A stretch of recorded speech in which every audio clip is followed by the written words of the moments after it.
أعوذ بالله من الشيطان الرجيم بسم الله الرحمن الرحيم الحمد للہ والصلاة والسلام علی رسول اللہ اما بعد۔ امام ابن تیمیہ رحمہ اللہ کی مشہور و معروف کتاب العقیدۃ الواسطیہ کے ساتھ ہیں ہم، اور اس میں ہم پڑھ رہے ہیں وہ امور جن کا تعلق روز آخرت سے ہے۔ چنانچہ ہم پڑھ چکے ہیں اس پل کے بارے میں جو جہنم پہ رکھا جائے گا، ہم پڑھ چکے ہیں حوض کے بارے میں جس کو حوض کوثر کہتے ہیں، اور ہم پڑھ چکے ہیں میزان ترازو کے بارے میں، اور آج ہم پڑھیں گے ان شفاعتوں کے بارے میں، ان سفارشوں کے بارے میں جو روز قیامت واقع ہوں گی۔ سب سے پہلے ہم امام صاحب کی عبارت پڑھتے ہیں، اس کا سادہ سا ترجمہ پڑھتے ہیں، اور پھر شفاعت کے موضوع پہ چند باتیں ہوں گی، اور پھر دوبارہ سے ابن تیمیہ رحمہ اللہ کی عبارت کی طرف آئیں گے اور دیکھیں گے کہ جو امور انہوں نے ذکر کیے ہیں ان کے اوپر دلائل کیا ہیں۔ امام صاحب کہتے ہیں وَلَهُ صلی اللہ علیہ وسلم فی القیامت ثلاث شفاعات، نبی علیہ الصلوۃ والسلام کے لیے روز قیامت 3 طرح کی شفاعتیں ہوں گی، 3 طرح کی شفاعت آپ فرمائیں گے۔ اما الشفاعۃ الاولی، جہاں تک تعلق ہے پہلی شفاعت کا، فَيَشْفَعُ فِي أَهْلِ الْمَوْقِفِ، تو آپ شفاعت کریں گے ان کے بارے میں جو موقف میں ہوں گے۔ موقف ٹھہرنے کی جگہ، میدان حشر، تو جو لوگ وہاں پہ ٹھہرے ہوئے ہوں گے، اور آپ جانتے ہیں کہ سورج ان کے بہت قریب ہوگا، پسینے میں ڈوبے ہوئے ہوں گے، تو آپ علیہ الصلوۃ والسلام ان کے بارے میں شفاعت کریں گے۔ یہ ہے پہلی شفاعت، اور اس کو شفاعت عظمیٰ بھی کہتے ہیں، سب سے بڑی شفاعت، اور اس کو مقام محمود بھی کہتے ہیں۔ مقام محمود کا مطلب کیا ہے؟ کہ یہ وہ مقام ہے جس کی وجہ سے لوگ نبی علیہ الصلوۃ والسلام کی تعریفیں کریں گے۔ تو امام صاحب کہتے ہیں جہاں تک تعلق ہے پہلی شفاعت کا، تو آپ شفاعت کریں گے اہل موقف کے بارے میں، اہل موقف کے حق میں، حتی یقضی بینہم، تاکہ ان کے مابین فیصلہ کیا جائے، ان کی فیصلہ ہو کہ جنت میں جائیں گے یا جہنم میں، لیکن یہاں سے تو ان کی جان چھوٹے۔ تو یہ آپ شفاعت کریں گے بعد ان یتراجع الانبیاء، بعد اس کے کہ انبیاء کرام علیہم الصلوۃ والسلام اس سے پیچھے ہٹیں گے۔ کون کون سے انبیاء کرام؟ آدم علیہ السلام، نوح علیہ السلام، ابراہیم علیہ السلام، موسیٰ علیہ السلام، عیسیٰ بن مریم علیہ السلام، یہ پیچھے ہٹیں گے یعنی شفاعتی، کس سے؟ اس شفاعت سے، حتی تنتہی الیہ، یہاں تک یہ شفاعت پہنچ جائے گی آپ کے پاس، کہ معاملہ آپ کے پاس پہنچے گا۔ وَأَمَّا الشَّفَاعَةُ الثَّانِیَةُ، اور جہاں تک تعلق ہے دوسری شفاعت کا، فَيَشْفَعُ فِي أَهْلِ الْجَنَّةِ، تو آپ ان لوگوں کے حق میں شفاعت کریں گے جو اہل جنت ہوں گے۔ ان کے حق میں کیا شفاعت کریں گے؟ يَدْخُلُ الْجَنَّةَ، جنت میں داخل ہونے کی شفاعت کریں گے، یعنی کہ وہ بھی آپ کی شفاعت سے ہی جنت میں داخل ہو سکیں گے۔ وَهَاتَانِ الشَّفَاعَتَانِ خَاصَّتَانِ لَهُ، اور یہ 2 شفاعتیں آپ علیہ الصلوۃ والسلام کے لیے خاص ہیں، یہ آپ ہی کر سکیں گے، کوئی اور نہیں کر سکے گا۔ ایک تیسری قسم بھی ہے جس کا تذکرہ ہم بعد میں کریں گے، جس کا تذکرہ یہاں پہ امام صاحب نہیں کر سکے۔ وَأَمَّا الشَّفَاعَةُ الثَّالِثَةُ، اور جہاں تک تعلق ہے تیسری شفاعت کا، یہ تیسری شفاعت اس ترتیب کے مطابق جو ابن تیمیہ رحمہ اللہ نے اختیار کی ہے۔ فَيَشْفَعُ، تو آپ شفاعت کریں گے فِي مَنِ اسْتَحَقَّ النَّارَ، ان کے حق میں جو جہنم کی آگ کے حقدار بن چکے ہوں گے، جو اس کے حقدار ہوں گے کہ انہیں جہنم میں ڈالا جائے، تو آپ شفاعت کریں گے تاکہ ان کو جہنم میں نہ ڈالا جائے۔ وَهَذِهِ الشَّفَاعَةُ لَهُ، یہ شفاعت آپ کے لیے ہوگی، یعنی کہ آپ کر سکیں گے۔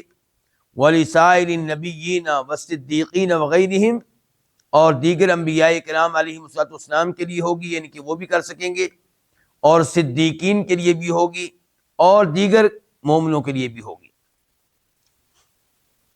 فیشفع، چنانچہ آپ شفاعت کریں گے، فی من، ان کے حق میں، استحق النار، جو جہنم کی آگ کے حقدار ہوں گے، اللہ یدخلہا، کہ وہ اس میں داخل نہ ہوں۔ ویشفع، اور آپ شفاعت کریں گے، فی من، ان کے حق میں بھی، داخلہا، جو جہنم میں داخل ہو چکے ہوں گے، ان کے بارے میں شفاعت کیا کریں گے؟ ان یخرج منہا، کہ وہ اس سے نکل سکے، کہ اس کو نکالا جائے۔ وَيُخْرِجُ اللَّهُ مِنَ النَّارِ أَقْوَامًا بِغَيْرِ شَفَاعَةٍ، اور اللہ تعالیٰ جہنم کی آگ سے کئی لوگوں کو کسی کی شفاعت کے بغیر نکالیں گے۔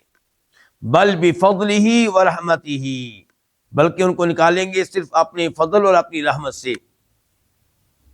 وَيَبْقَى فِي الْجَنَّةِ فَضْلٌ عَمَّنْ دَخَلَهَا مِنْ أَهْلِ الدُّنْيَا، اور جنت میں رہ جائے گی فضل، باقی ماندہ جگہ، فالتو جگہ، زائد جگہ، ان سے جو اس میں اہل دنیا میں سے داخل ہو چکے ہوں گے۔ اہل دنیا میں سے جو جنت میں داخل ہو چکے ہوں گے، ان سے بچ کر کچھ جگہ رہ جائے گی جنت میں۔ فَيُنْشِئُ اللَّهُ لَهَا أَقْوَامًا، تو اللہ تعالیٰ اس کے لیے کئی لوگوں کو پیدا کریں گے۔ فَيُدْخِلُهُمُ الْجَنَّةَ، چنانچہ ان کو بھی اللہ تعالیٰ جنت میں داخل کر دیں گے۔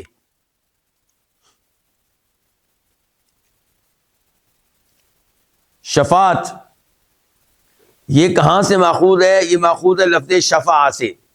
کہا جاتا ہے شفاع کذا بکذا، کہ اس نے اس چیز کو اس چیز کے ساتھ ملا دیا۔ تو شفاع کا لفظی معنی کیا ہوا پھر؟ ملانا۔ اور سفارش کرنے والے کو شافع کیوں کہتے ہیں؟ کیونکہ وہ اپنی درخواست کو اس کی درخواست کے ساتھ ملا دیتا ہے جس کے حق میں شفاعت کی جا رہی ہوتی ہے۔ جس کے حق میں شفاعت کی جا رہی ہے اس نے درخواست دی ہوئی ہے، اور یہ شافع نے، شفاعت کرنے والے نے، اپنی آواز اس کی آواز کے ساتھ ملا دی، اپنی درخواست اس کی درخواست کے ساتھ ملا دی، اس لیے اس کو کیا کہتے ہیں؟ شافع۔ اور شفاعت یہ کتاب و سنت سے ثابت ہے، اور اس کی احادیث متواتر ہیں، احاد نہیں ہے بلکہ متواتر ہیں، بہت زیادہ ہیں۔ اللہ تعالیٰ فرماتے ہیں قرآن حکیم میں، من ذا الذی یشفع عندہ الا باذنہ، کون ہے جو اللہ تعالیٰ کے ہاں اللہ کے اذن کے بغیر شفاعت کر سکے؟ تو اس آیت میں دو چیزیں ذکر ہوئی ہیں۔ نمبر ایک، شفاعت کا اثبات کہ شفاعت ہو سکے گی۔ نمبر دو، شفاعت کی نفی کہ شفاعت نہیں ہو سکے گی۔ اللہ نے کیا کہا ہے پھر؟ غور کر لیں، آیت الکرسی ہے نا، کہ کون ہے جو اس کی ہاں شفاعت کر سکے مگر اس کے اذن کے ساتھ۔ اس کا مطلب یہ ہے کہ اللہ کی اذن کے بغیر، اجازت کے بغیر شفاعت نہیں ہو سکے گی، اور اللہ کے اذن سے شفاعت ہو سکے گی۔ قال تعالی، اللہ تعالیٰ فرماتے ہیں فرشتوں کے بارے میں، وَكَم مِّن مَلَكٍ فِي السَّمَاوَاتِ لَا تُغْنِي شَفَاعَتُهُمْ شَيْئًا إِلَّا مِن بَعْدِ أَن يَأْذَنَ اللَّهُ لِمَن يَشَاءُ وَيَرْضَىٰ۔ یہ ہے سورۃ النجم، آیت نمبر 26۔ آسمانوں میں کتنے ہی فرشتے ہیں جن کی شفاعت کچھ فائدہ نہیں دے سکے گی، ہاں تب فائدہ دے گی جب اللہ تعالیٰ شفاعت کرنے کی اجازت دیں، اور اس کے حق میں فائدہ دے سکے گی لمن یشاء ویرضیٰ، جس کے حق میں اللہ چاہیں گے اور جس پہ اللہ راضی ہوں گے۔ اس ایت سے پتہ چلا کہ اللہ تعالیٰ کے یہاں شفاعت کی دو شرائط ہیں۔ نمبر ایک، کہ اللہ تعالیٰ شفاعت کرنے والے کو شفاعت کرنے کی اجازت دیں، نمبر 2، اللہ تعالیٰ اس پہ راضی ہوں جس کے حق میں شفاعت کی جا رہی ہے۔ اگر آپ لوگ جاگ رہے ہیں تو میرا آپ سے سوال یہ ہے کہ جب اللہ اس کے اوپر راضی ہے تو پھر شفاعت کی کیا ضرورت ہے اس کے حق میں؟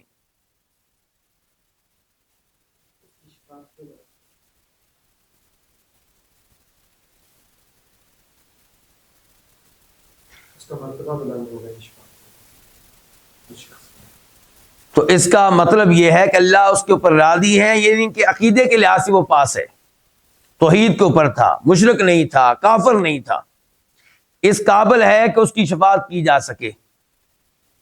مشرک تو اس قابل نہیں ہے، کافر اس قابل نہیں ہے کہ اس کی شفاعت کی جا سکے۔ تو یہ اللہ تعالیٰ کے ہاں شفاعت کی بنیادی طور پہ 2 شرطیں ہیں۔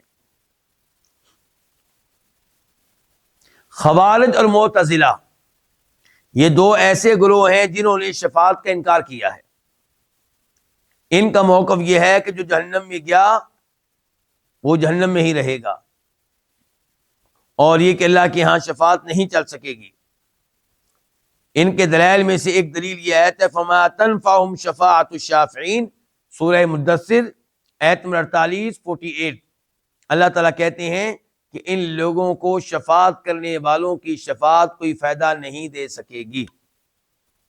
اور یہ کہ اللہ تعالیٰ ایک اور آیت میں کہتے ہیں سورہ بقرہ آیت نمبر 123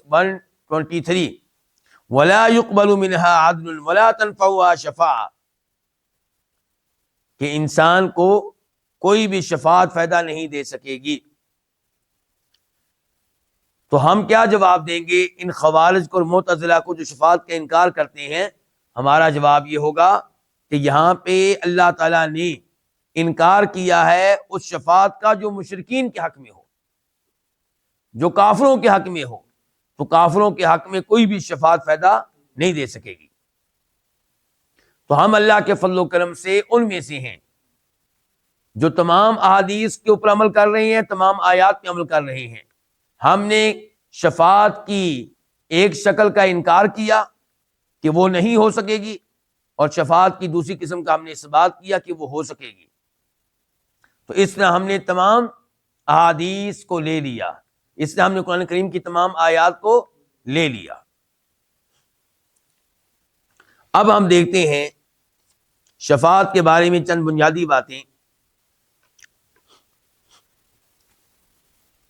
کہ وہ شفاعت جس کا قرآن انکار کرتا ہے، وہ شفاعت جس کا انکار احادیث میں آیا ہے، یہ کون سی شفاعت ہے؟ شرکی شفاعت۔ یہ شفاعت جو ہے اس کا عقیدہ رکھنا ہی غلط ہے، اور اس کا عقیدہ رکھنا اللہ تعالیٰ کے ساتھ بدگمانی ہے۔ اللہ تعالیٰ کے ساتھ کیا ہے؟ بدگمانی ہے۔ وہ کیسے؟ یہ عقیدہ رکھنے والے کہ فلاں فلاں اللہ کے ولی ہیں، فلاں فلاں اللہ کے بزرگ ہیں، فلاں فلاں اللہ کے نبی ہیں، فلاں فلاں اللہ کے پیارے ہیں، اگر ہم ان کو راضی کر لیں، اگر ہم ان سے مضبوط تعلق بنا لیں تو روزے قیامت ہماری شفاعت کریں گے، اور وہ شفاعت اللہ کو ماننا پڑے گی، اور ہم کامیاب ہو جائیں گے، جہنم کی آگ سے بچ جائیں گے، جنت میں پہنچ جائیں گے۔ یہ جو شفاعت ہے، یہ شفاعت اللہ کی، اس شفاعت کا عقیدہ رکھنا اللہ کی توہین ہے، اس شفاعت کا عقیدہ رکھنا اللہ کے بارے میں بدگمانی ہے۔ وہ کیسے؟ اس شفاعت کا اعتقاد رکھنے والے یہ سمجھتے ہیں کہ اللہ تعالی اس کی شفاعت کو رد نہیں کر سکیں گے جس کا دامن انہوں نے پکڑ لیا ہے، جس کو پیر انہوں نے مان لیا ہے، جس کا عرس یہ مناتے ہیں، جس کے نام پہ یہ بکرے ذبح کرتے ہیں، یہ اللہ تعالیٰ کا اتنا پیارا ہے کہ یہ جب شفاعت کرے گا تو اللہ تعالیٰ اس کی شفاعت کو ریجیکٹ نہیں کر سکیں گے۔ تو یہ بدگمانی ہے اللہ تعالیٰ کے بارے میں کہ اللہ تعالیٰ میں ہمت نہیں ہوگی ان کی شفاعت کو رد کرنے کی۔ یہ اللہ کی توہین ہے۔ یہ تو وہ شفاعت ہوگی جو دنیا میں ہوتی ہے، آخرت میں ایسی کوئی شفاعت نہیں ہوگی۔ دنیا میں ایسا ہوتا ہے کہ آپ کسی ایسے سفارشی کو پکڑ لیتے ہیں جس کی سفارش ماننے پہ مجبور ہو جاتا ہے متعلقہ آفیسر، متعلقہ حکمران، متعلقہ گورنر۔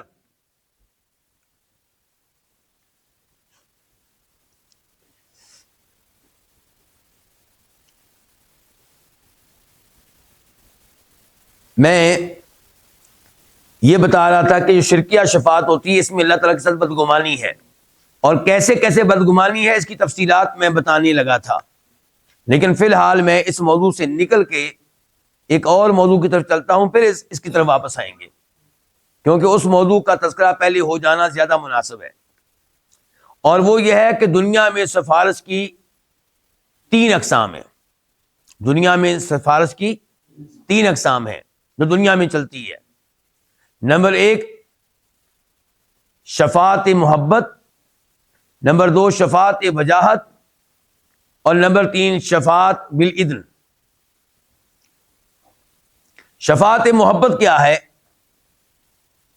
علماء کرام نے اس کی وضاحت ایک مثال کے ذریعے کی ہے، خصوصاً صاحب تقویت الایمان نے، کہ ایک بادشاہ ہے، اس کا ملک ہے، اس نے ایک دستور بنا رکھا ہے، ایک آئین بنا رکھا ہے، ایک قانون بنا رکھا ہے۔ اس کے قانون میں یہ بھی ہے کہ اگر کوئی چوری کرے گا تو اس کا ہاتھ کاٹا جائے گا۔ اب اس کے پاس ایک چور کو پکڑ کے لایا گیا، سارا کیس بادشاہ کے سامنے رکھا گیا، تو بادشاہ چاہتے ہیں کہ اس کا ہاتھ کاٹا جائے۔ بادشاہ کیا چاہتا ہے جی؟ یہ ہے بادشاہ کی چاہت، بادشاہ کا ارادہ، بادشاہ کی مشیت۔ لیکن چوری کرنے والے کے دوست احباب رشتہ دار، انہوں نے کہیں نہ کہیں سے رابطہ ڈھونڈ لیا، راستہ تلاش کر لیا بادشاہ کی بیگم تک پہنچنے کا، بادشاہ کی بیٹی تک پہنچنے کا، بادشاہ کے بیٹے تک پہنچنے کا، کسی ایک تک پہنچ گئے، ان میں سے کسی ایک تک۔ تو اب بیگم صاحبہ نے شفاعت کر دی کہ میرے سرتاج اس کو معاف کر دیا جائے، یا بیٹی نے شفاعت کر دی کہ ابا جی اس کو معاف کر دیں، بادشاہ سلامت اس کو معاف کر دیں، بیٹے نے شفاعت کر دی۔ بادشاہ کا کیا ارادہ تھا؟ ہاتھ کاٹا جائے۔ بیگم کی شفاعت ماننے پہ مجبور ہو گیا، بیگم کی محبت کے ہاتھوں مجبور ہو گیا، بیٹی کی محبت کے ہاتھوں مجبور ہو گیا، بیٹے کی محبت کے ہاتھوں مجبور ہو گیا، اور چور کو معاف کرنا پڑا۔ لفظ میں نے کیا بولا؟ چور کو معاف کرنا پڑا۔ تو یہ ہے شفاعت محبت، کہ بادشاہ مجبور ہو گیا ہے کسی کی محبت کے ہاتھوں۔ اور دوسری کیا ہے؟ شفاعت وجاہت۔ چور کو لایا گیا، کیس بادشاہ کے سامنے رکھا گیا، بادشاہ نے اس کی ساری فائل پڑھی اور فیصلہ یہی کیا کہ اس کا ہاتھ کاٹا جائے، اور بادشاہ واقعی چاہتا ہے کہ اس کا ہاتھ کاٹا جائے۔ لیکن اس بار اس چور کے رشتہ دار، اس چور کے دوست احباب پہنچ گئے فوج کے سربراہ تک۔ انہوں نے فوج کے سربراہ کو اپنا سفارشی بنا لیا، اس نے سفارش کر دی۔ اب بادشاہ کی خواہش کیا تھی؟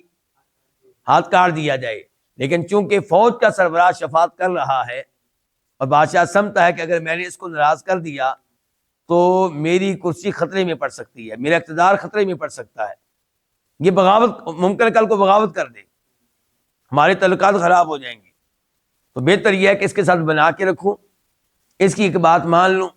تو یہاں پہ اس نے اس کی بات مان لی ہے، اس کی وجاہت کی وجہ سے، اس کے مقام و مرتبہ کی وجہ سے۔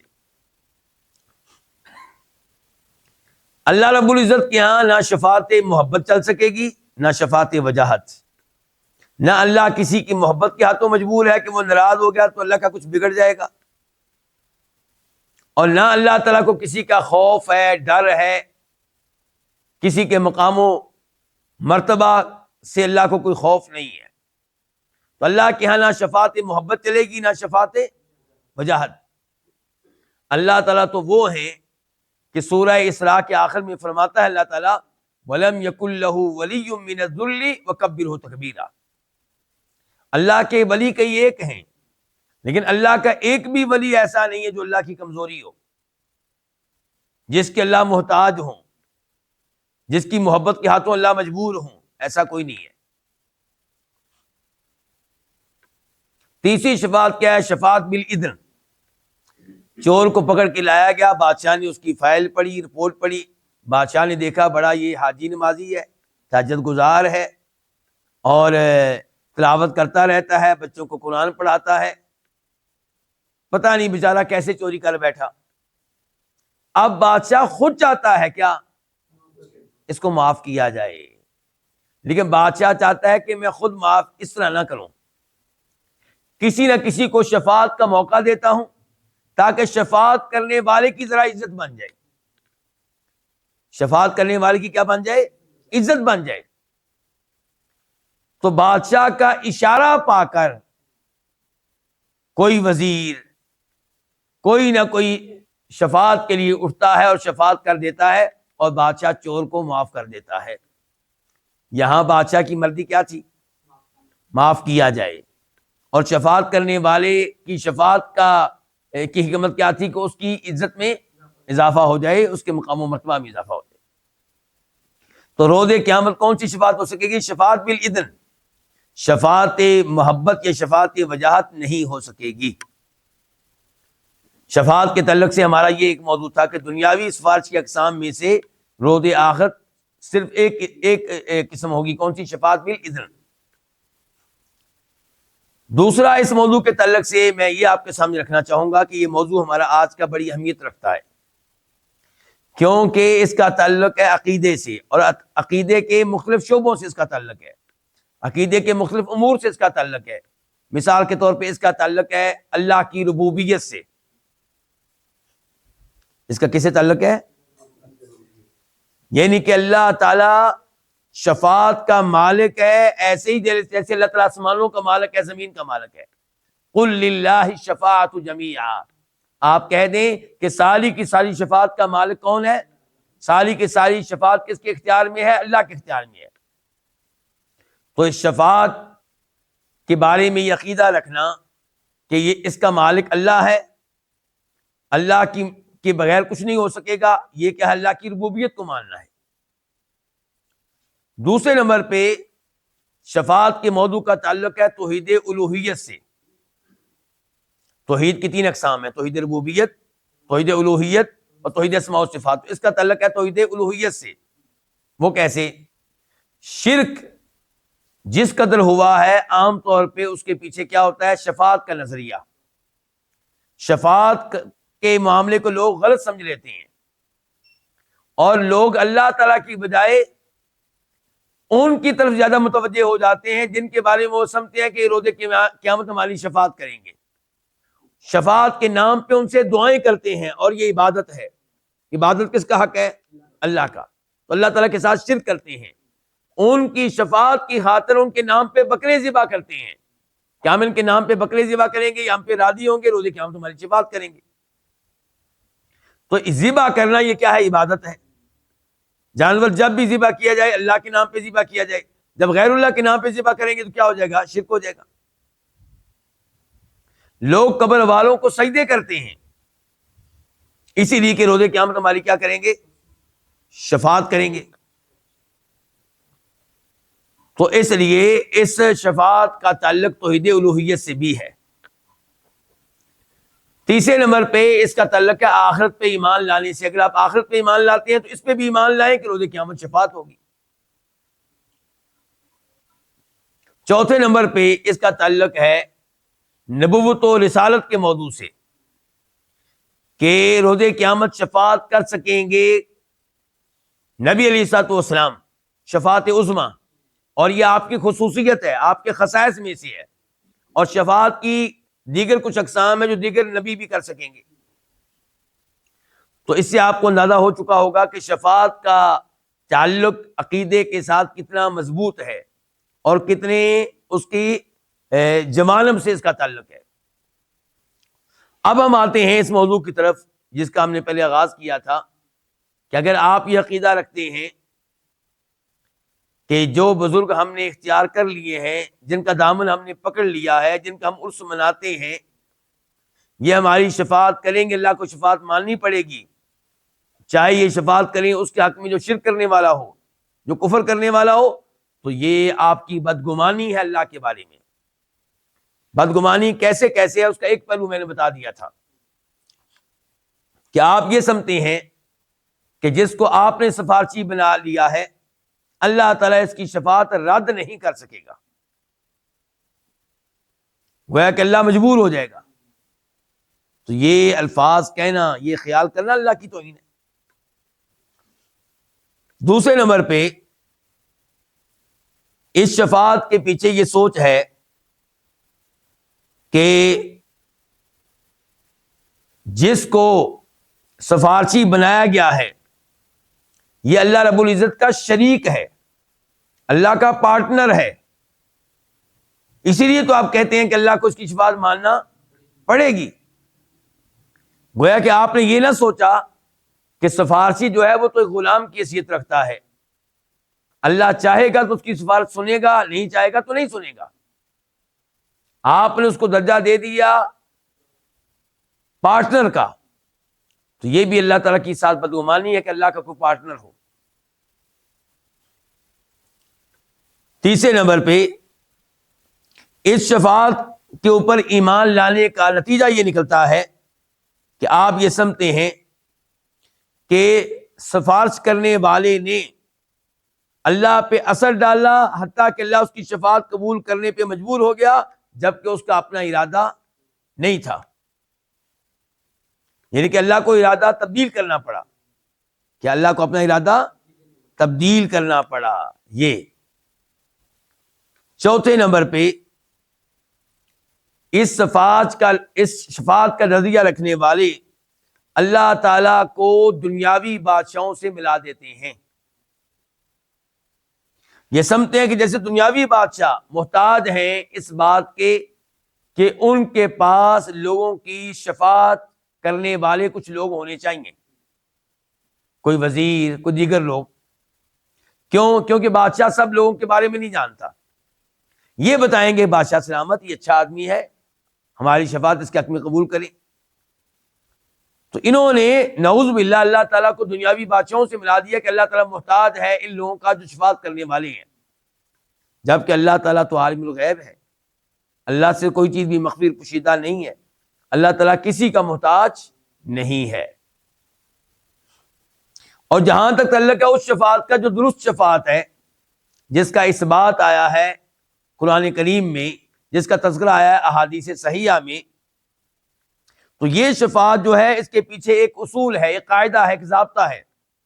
وہ کیا کہ شفاعت اول و آخر اللہ کے ساتھ تعلق رکھتی ہے. یعنی کہ شفاعت من اللہ مبدؤها وعلی اللہ تمامها، آغاز بھی اس کا اللہ سے، انتہا بھی اس کی اللہ پہ. وہ کیسے؟ اب ذرا یہ دھیان سے سنیے گا. یہ جو درست شفاعت ہے اس میں یہ چیز پائی جاتی ہے کہ سفارش کرنے والا ان کے شافع، اس کو وہ اسباب اختیار کرنے کی توفیق کس نے دی جس کی وجہ سے آج وہ شافع بن چکا ہے، سفارشی بن چکا ہے؟ اللہ تعالیٰ نے. کیا مطلب؟ اللہ نے اس کو ایمان لانے کی توفیق دی، اللہ نے اس کو اعمال صالحہ نیک اعمال کرنے کی توفیق دی، نمازیں پڑھنے کی توفیق دی، تلاوتیں کرنے کی توفیق دی، گناہوں سے بچنے کی توفیق دی، حتیٰ کہ آج اس مقام پہ پہنچ چکا ہے کہ وہ شفاعت کر سکتا ہے. تو یہ اس کے اوپر کرم کس کا ہوا؟ فضل کس کا ہوا؟ اللہ کا. دوسرے نمبر پہ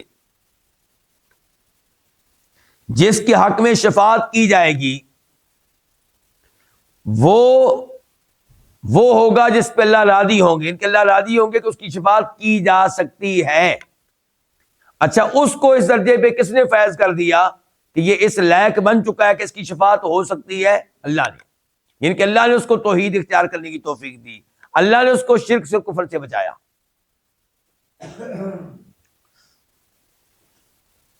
تیسرے نمبر پہ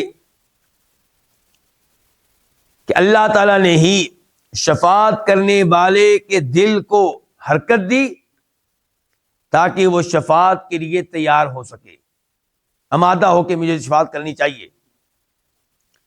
نمبر 4، اللہ تعالیٰ نے ہی شفاعت کرنے والے کو شفاعت کرنے کی اجازت دی. پہلے اس کے دل میں آمادگی پیدا کی، پھر اس کو کیا دی؟ اجازت دی. من ذا الذی یشفع عندہ الا باذنہ، کیونکہ اللہ کے اذن کے بغیر شفاعت نہیں ہو سکتی. نمبر 5، اللہ نے شفاعت کرنے والے کو حکم دیا. پہلے کیا تھا؟ اجازت. اب کیا حکم دیا کہ شفاعت کر. وشفع تشفع. روز قیامت اللہ کے نبی سے کیا کہا جائے گا؟ آپ شفاعت کریں، آپ کی شفاعت مانی جائے گی. نمبر 6، شفاعت قبول کرنا بھی اللہ کا فضل تھا. وہ نہ قبول کرے تو ہم کیا کر لیں گے؟ کوئی کیا کر سکتا ہے؟ اللہ شفاعت قبول نہ کرے تو شفاعت کرنے والا کچھ کر سکتا ہے؟ کچھ نہیں. نوح علیہ السلام نے شفاعت کی تھی اپنے بیٹے کی، اللہ نے قبول نہیں کی تھی، تو نوح علیہ السلام نے کیا اللہ سے احتجاج کیا؟ الٹا اللہ سے کیا کیا؟ معافی مانگی. یا اللہ مجھے معاف کر دے، وَإِلَّا تَغْفِرْ لِي وَتَرْحَمْنِي أَكُن مِّنَ الْخَاسِرِينَ. یا اللہ میں اس بیٹے کی شفاعت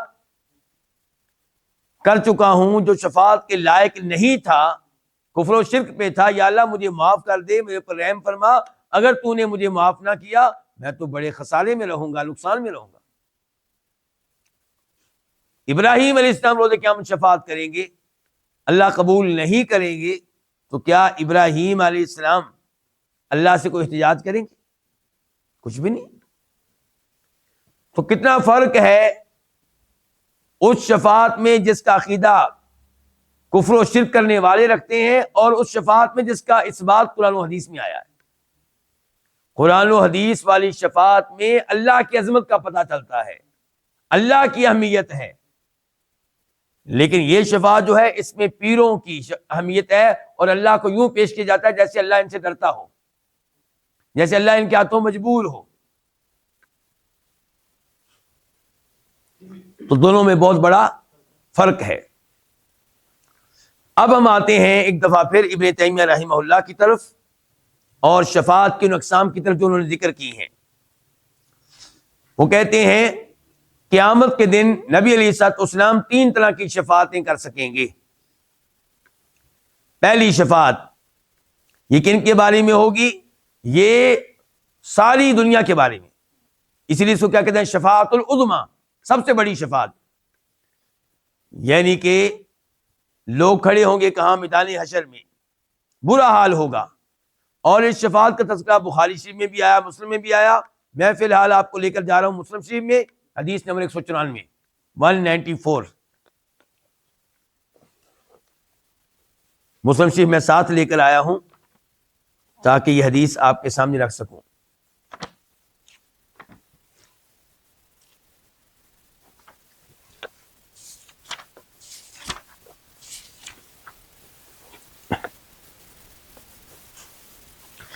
یہ ہیں ابو ہریرہ راوی. یہاں پہ کہتے ہیں کہ نبی علیہ الصلوۃ والسلام کے پاس ایک دن گوشت لایا گیا اور آپ کو گوشت کی دستی پیش کی گئی، اور گوشت کا یہ حصہ آپ کو بہت پیارا لگتا تھا، بہت اچھا لگتا تھا. آپ نے اس میں سے کچھ لیا اور پھر کہا انا سید الناس یوم القیامہ، میں روز قیامت لوگوں کا سردار ہوں گا. وہل تدرون بما ذاک، جانتے ہو کس طرح، کیسے، کس لیے؟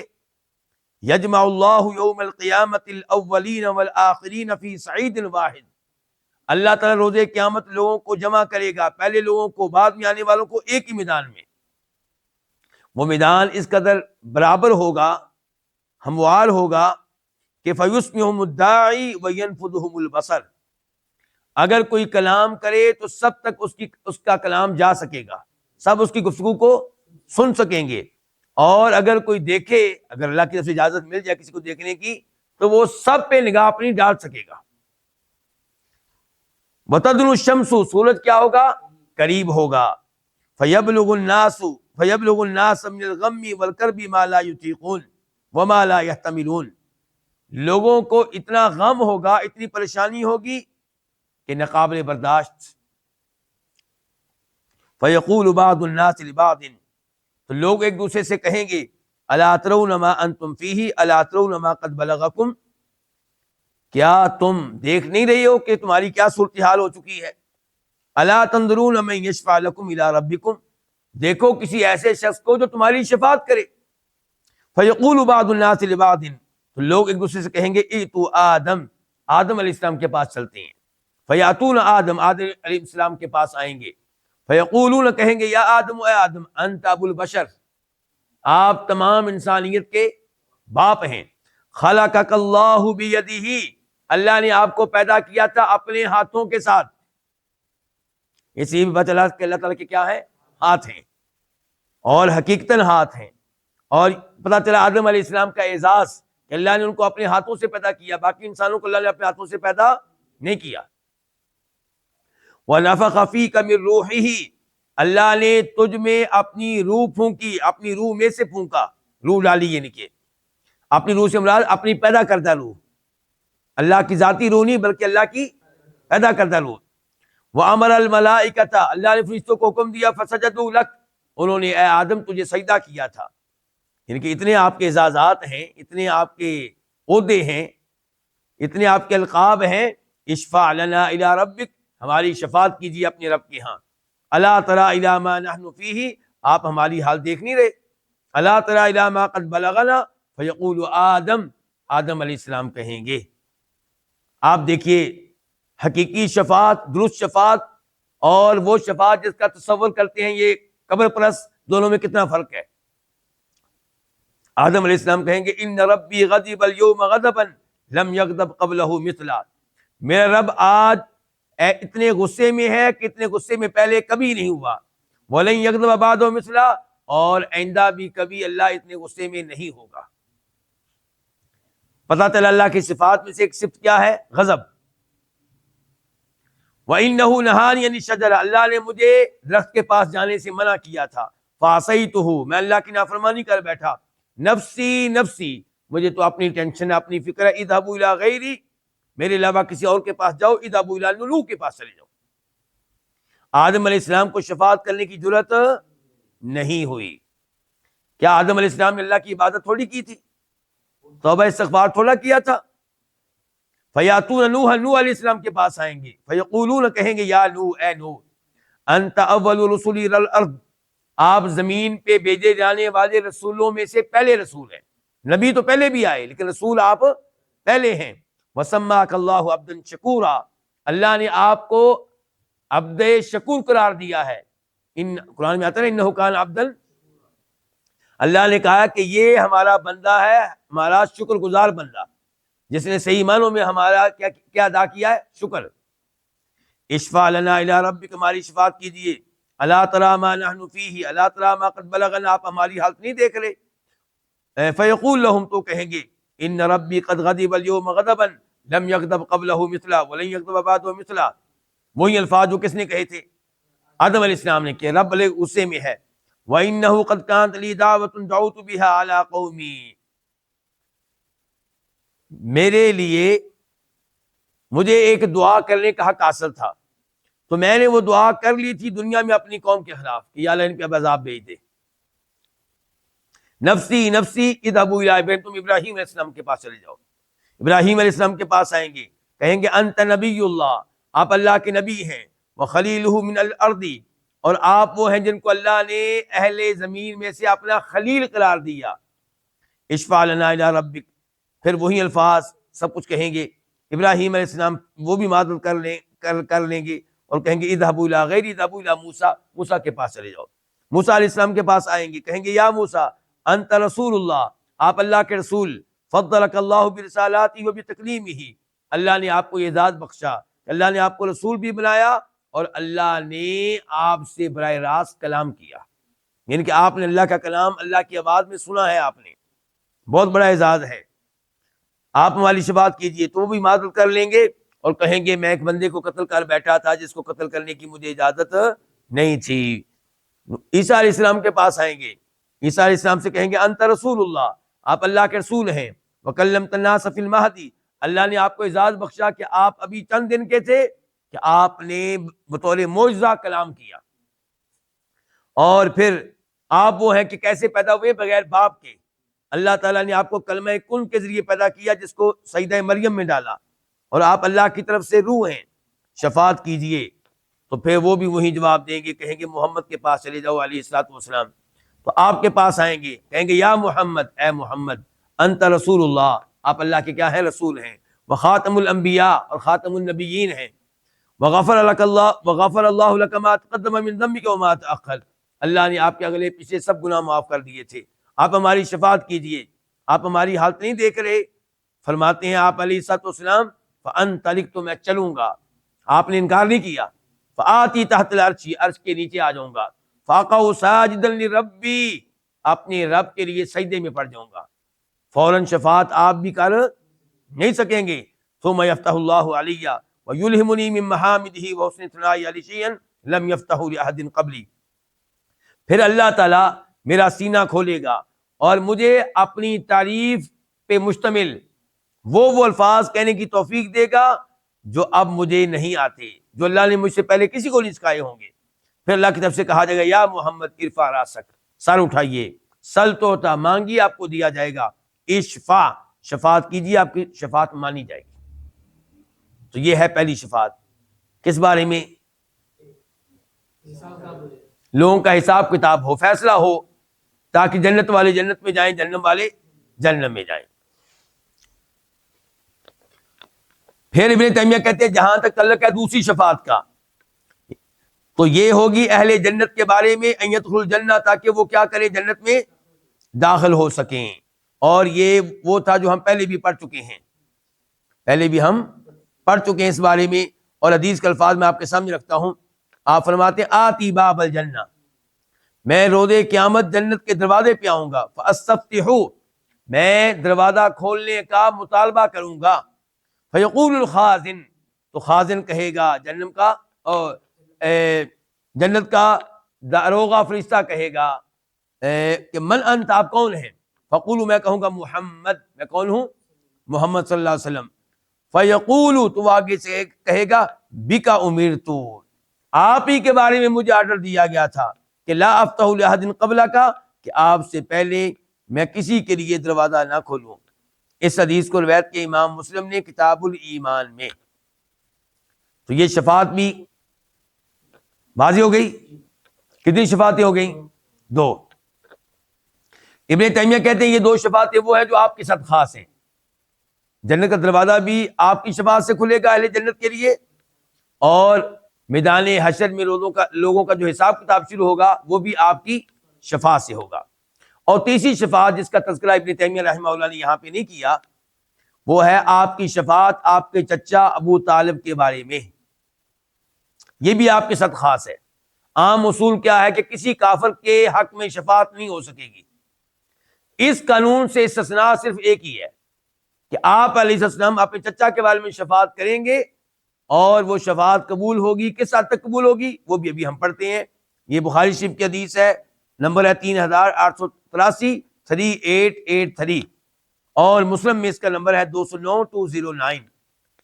تو میں یہ ابھی آپ کے سامنے رکھتا ہوں۔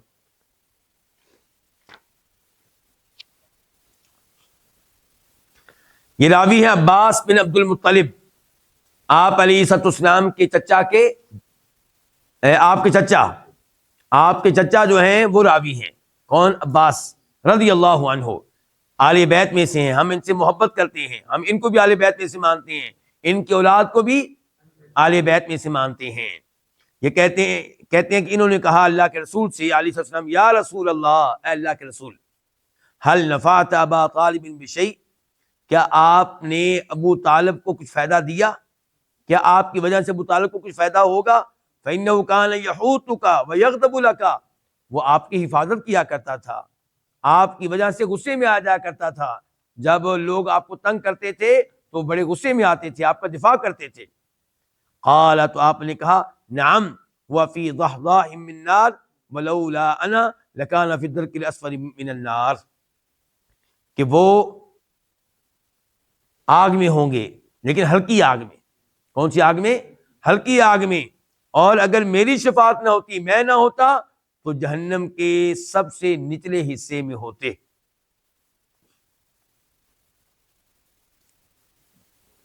ایک دوسری اگلی روایت میں یہ ہے نعم وجدتہ فی غمرات من النار فاخلیتہ الی ضحضہ، یعنی کہ میری شفاعت سے ان کی آگ کے عذاب میں کیا کی گئی ہے؟ کمی کی گئی ہے۔ اور پھر یہ تھی حدیث نمبر 209، مسلم شریف کی حدیث نمبر 209۔ اور اب آپ آ جائیں مسلم شریف کی حدیث نمبر 210 to 10، اور یہ بخاری میں اس کا نمبر ہے 3885 3885۔ اور اب راوی ہے ابو سعید خدری، پہلے کون تھے؟ عباس رضی اللہ عنہ، کہتے ہیں کہ آپ علیہ السلام کے پاس آپ کے چچا ابو طالب کا تذکرہ کیا گیا تو آپ نے کہا لعلہ تنفع شفاعتی یوم القیامہ، امید ہے کہ ان کو میری شفاعت روز قیامت فائدہ دے گی۔ فیجعل فی ضحضاہ من نار یبلغ کعبیہ یغلی منہ دماغہ، ان کو ہلکی آگ میں رکھا جائے گا اور یہ آگ جو ہے ان کے ٹخنوں تک پہنچ رہی ہوگی، اس سے ان کا دماغ کھول رہا ہوگا۔ اللہ تعالی ہم سب کو محفوظ رکھے۔ تو اچھا، یہ شفاعت آپ کے ساتھ خاص ہے، یہ آپ ہی کر سکیں گے، ورنہ عام اصول یہ ہے کہ کافروں کے بارے میں کوئی شفاعت نہیں آئے گی۔ ابھی آیات ہم نے پڑھی، فما تنفعهم شفاعت الشافعین، بلکہ قرآن کریم میں تو یہ بھی آیا ہے کہ کافروں کے عذاب میں کوئی کمی نہیں ہوگی۔ عام اصول یہ ہے، والذین کفروا لهم نار جہنم لا یقضى علیہم فیموتوا ولا یخفف عنہم من عذاب، یہ سورہ فاطر ہے کہ ان کے عذاب میں کوئی کمی نہیں کی جائے گی۔ کتنی شفاعتیں ہو چکی؟ 3، اور یہ تینوں خاص ہیں کس کے ساتھ؟ آپ علیہ الصلوۃ والسلام کے ساتھ۔ پھر ہے چوتھی شفاعت، جس کو ابن تیمیہ نے یہاں پہ تیسری شفاعت قرار دیا ہے، یہ ان کے بارے میں ہے جو جہنم کی آگ کے مستحق بن چکے ہوں گے، لیکن آپ کی شفاعت سے اور دیگر انبیاء کرام کی شفاعت سے ان کو جہنم کی آگ میں جانے سے بچا لیا جائے گا۔ اس شفاعت کے حق میں کیا دلائل ہیں؟ نمبر 1 ہے مسلم شریف کی حدیث، اس کا نمبر ہے 183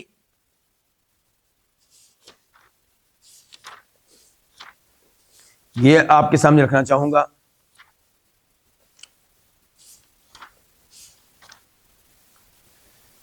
یہ تذکرہ ہو رہا ہے کہ جہنم کے اوپر پل رکھ دیا جائے گا، جہنم کے اوپر کیا رکھ دیا جائے گا؟ اور حدیث کے راوی ابو سعید خدری 183، ثم یضرب الجسر علی جہنم، جہنم پہ پل رکھ دیا جائے گا، وتحل الشفاعۃ، اور پھر شفاعت حلال ہو جائے گی، شفاعت کرنے کی اجازت مل جائے گی۔ ویقولون، اور وہ کہیں گے اللہم سلم سلم، اے اللہ سلامت رکھنا، اے اللہ سلامت رکھنا، جہنم کی آگ میں گرنے سے بچانا۔ تو یہ کون کہہ رہے ہوں گے؟ انبیاء کرام۔ یہ کون کہہ رہے ہوں گے؟ انبیاء کرام۔ تو یہ کن کے بارے میں پھر کہہ رہے ہیں؟ سلامت رکھنا۔ کیا ان کے بارے میں کہہ رہے ہیں جنہوں نے نہیں گرنا؟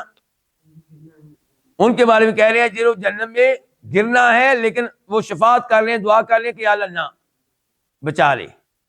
تو کئیوں کے حق میں ان کی شفاعت یہ کیا ہو جائے گی؟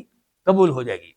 اور مزید اس شفاعت کے حق میں یہ دلیل بھی علماء کرام پیش کرتے ہیں کہ آپ علیہ السلام نے فرمایا تھا شفاعتی لأہل الکبائر من امتی، ابو داؤد شریف کی حدیث ہے 4739 4739 کہ میری شفاعت میری امت کے اہل کبائر کے حق میں ہوگی، کبیرہ گناہوں کا ارتکاب کرنے والوں کے حق میں ہوگی۔ اس حدیث میں یہ نہیں آیا کہ ان کے حق میں ہوگی جو جہنم میں جا چکے ہوں گے، بلکہ دونوں کے بارے میں یہ ہو گیا کہ ان کے بارے میں بھی جو جہنم میں جا چکے ہوں گے، ان کے بارے میں بھی جو جہنم میں ڈالے جانے والے ہوں گے، ابھی ڈالے نہیں گئے ہوں گے۔ تیسری دلیل، یہ بھی مسلم شریف کی حدیث ہے، نمبر ہے 199 آپ علیہ السلام فرماتے ہیں لکل نبی دعوت مستجابہ، اللہ نے ہر نبی کے لیے ایک ایسی دعا رکھی ہے جو قبول ہوگی، لازمی قبول ہوگی۔ ہر نبی سے کہا گیا تمہارے لیے ایک ایسی دعا ہے جو چاہو تم کر لو، وہ لازمی کیا ہوگی؟ قبول ہوگی۔ فتعجل کل نبی دعوتہ، آپ فرماتے ہیں کہ ہر نبی نے وہ دعا پہلے سے کر لی ہے، دنیا میں ہی کر لی ہے۔ وَإِنِّي اخْتَبَأْتُ دَعْوَتِي شَفَاعَةً لِأُمَّتِي يَوْمَ الْقِيَامَةِ، اور میں نے اپنی یہ دعا محفوظ رکھی ہے، ذخیرہ کر لی ہے، اور میں بطور شفاعت یہ دعا کروں گا اپنی امت کے لیے روز قیامت، فَهِيَ نَائِلَةٌ انشاءاللہ، تو یہ کس کو پہنچے گی میری شفاعت؟ مَن مَاتَ مِنْ أُمَّتِي لَا يُشْرِكُ بِاللَّهِ شَيْئًا، ہر اس شخص کو جو میری امت میں سے فوت ہو اور اللہ تعالیٰ کے ساتھ کسی کو شریک نہ کرتا ہو، شرک سے پاک ہو۔ اس لیے ہم کہتے ہیں قبروں کو سجدے نہ کریں، قبر والوں کے نام پہ بکرے ذبح نہ کریں، قبر والوں سے دعا نہ کیا کریں، یا رسول اللہ مدد نہ کہا کریں، یا علی مدد نہ کہا کریں۔ شیخ عبدالقادر جیلانی رحمہ اللہ کو غیبی طاقتوں کا مال سمجھ کے مشکل اوقات میں نہ پکارا کریں، اللہ کو پکارا کریں، اپنی توحید کو سنبھالیں، اس کی حفاظت کریں۔ تو یہ کتنی شفاعتیں ہو گئیں؟ 4، اور ابن تیمیہ کی ترتیب کے مطابق کتنی ہو گئی؟ 3۔ اور پھر 5ویں شفاعت کیا ہے کہ وہ جو جہنم میں داخل ہو چکے ہوں گے ان کو جہنم سے نکالا جائے۔ اس بارے میں پہلے یہ حدیث آپ کے سامنے رکھوں گا جس کا نمبر ہے 6566، 6566، راوی عمران بن حسین رضی اللہ عنہ کہتے ہیں کہ فرمایا نبی علیہ الصلوۃ والسلام نے یخرج قوم من النار بشفاعت محمد صلی اللہ علیہ وسلم، جہنم کی آگ سے ایک قوم نکلے گی، قوم کو نکالا جائے گا نبی علیہ السلام کی شفاعت سے، فیدخلون الجنہ، تو یہ لوگ جنت میں داخل ہوں گے، اور ان کا وہاں پہ نام رکھا جائے گا الجہنمیین، جنتیوں میں ان کا نام کیا ہوگا؟ جہنمی لوگ، یعنی کہ یہ وہ ہیں جو جہنم سے ہو کر آئے ہیں، یہ وہ لوگ ہیں جو جہنم سے ہو کر آئے ہیں۔ تو یہاں پہ صاف صاف کہا گیا بشفاعت محمد، لیکن یہ شفاعت آپ علیہ السلام کے ساتھ ساتھ اوروں کو بھی ملے گی۔ آئیے اس کی دلیل پڑھتے ہیں۔ حدیث نمبر ہے مسلم شریف کی 183، 183۔ یہ دیکھیے اس حدیث میں کہا جا رہا ہے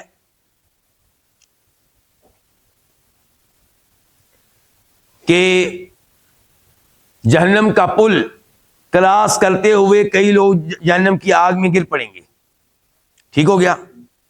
اب کہیں گے کئی مومن ان کے بارے میں، کہیں گے یقولون، مومن بندے کہیں گے ربنا، اے ہمارے رب، کانوا یصومون معنا، ہمارے کئی بھائی ایسے جہنم میں ہیں جو ہمارے ساتھ دنیا میں روزے رکھا کرتے تھے، ویصلون، ہمارے ساتھ نمازیں پڑھا کرتے تھے، ویحجون، حج کیا کرتے تھے، فیقال لهم، اللہ تعالیٰ ان سے کہیں گے اخرجوا من عرفتم، جن کو تم پہچانتے ہو ان کو جہنم کی آگ سے نکال لو۔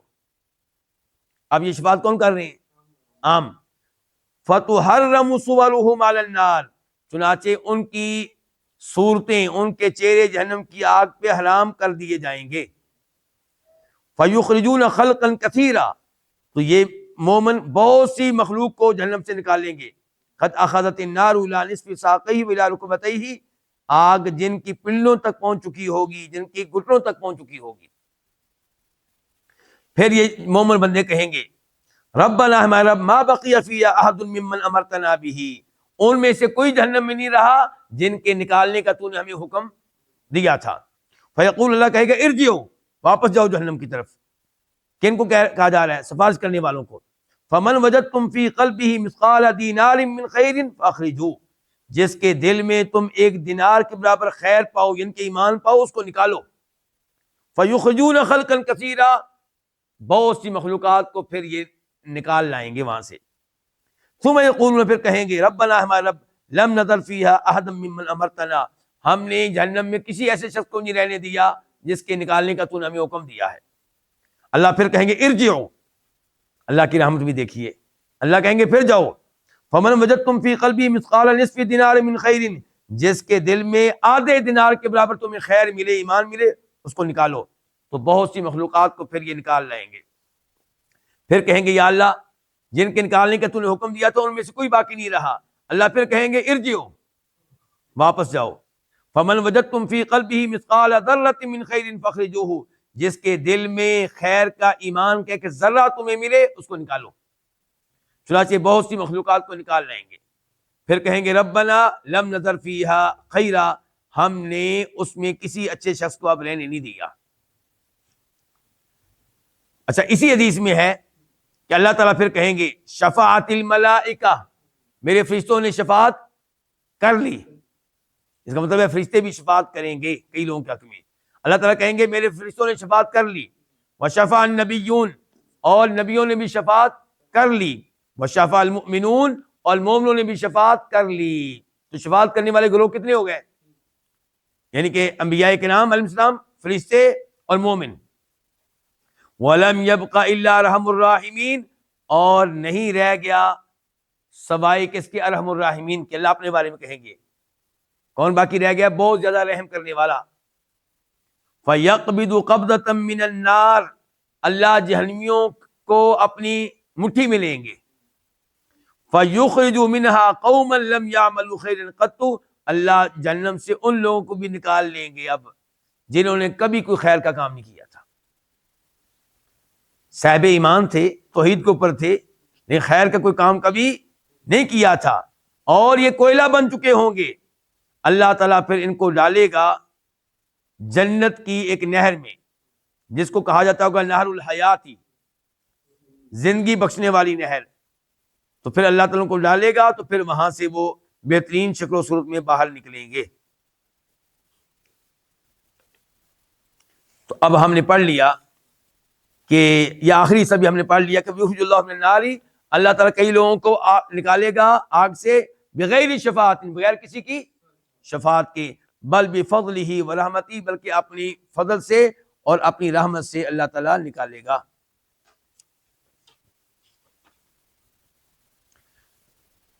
اور اس کے بعد پھر یہ ہے کہ جنت میں پھر بھی جگہ باقی رہے گی. تو اللہ تعالیٰ اس کے لیے کیا کرے گا؟ کئی لوگوں کو پیدا کرے گا اور پیدا کر کے ان کو جنت میں داخل کر دے گا. اللہ تعالیٰ کس قدر رحم کرنے والے ہیں. جبکہ اس کے برعکس جہنم میں جب جگہ باقی بچے گی تو اللہ تعالیٰ ایسا نہیں کریں گے کہ کچھ لوگوں کو پیدا کر کے جہنم میں ڈال دے کہو چلو عذاب بھگتو، بلکہ تب اللہ تعالیٰ جہنم میں رکھیں گے اپنا پاؤں، اور اللہ کے پاؤں رکھنے سے جہنم کیا ہو جائے گی؟ سمٹ جائے گی اور فل ہو جائے گی، اور کہے گی بس بس. اللہ رب العزت سے دعا ہے کہ اللہ تعالیٰ ہمیں جہنم کی آگ سے محفوظ رکھے، اللہ تعالیٰ ہمیں عذاب قبر سے محفوظ رکھے، اللہ تعالیٰ ہمیں اخلاص دے، اور اللہ تعالیٰ ہمارا خاتمہ ایمان پہ فرمائے، اور اللہ تعالیٰ ہمیں ان میں سے فرمائے، اللہ تعالیٰ ہمیں ان میں سے کر دے جو بغیر حساب کتاب کے اللہ کی جنت میں جائیں گے. وصلی اللہ تعالی علی نبینا محمد وعلی آلہ وصحبہ اجمعین.